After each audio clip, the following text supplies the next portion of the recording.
I was getting frustrated by the debate on pensions, and I wanted to change the debate. People were focusing too much on defined benefit, defined contribution, or pension envy, where they were jealous of the gold-plated pension plans that the public service supposedly has. That's not the question. That's not the problem. The problem is the lack of savings by Canadian citizens to finance their retirement security. Well, we came up with 3 recommendations. The first, to deal with those workers who are between the salary range of $30,000 and $100,000, and we think the most expeditious way to handle that, cheapest, most effective, would be to expand or enhance the Canada Pension Plan. It could be quite simply done, and we don't think it would be that expensive.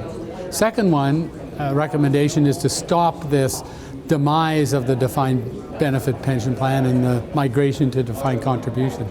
The reason for that is the defined benefit model is far cheaper than the defined contribution model, and so it's silly to leave a vehicle that works for one that adds far more risk. Now, that doesn't mean that defined benefit plans as they are, this is status quo forever. We need to build flexibility into these plans so that there's greater sharing of responsibility for the running of it, so that all the players are at the table to make sure they're sustainable for the long term.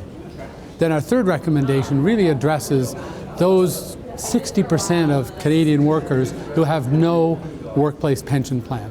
And what we see happening there is a large pooled defined contribution fund that has several attributes. One is enrollment is mandatory.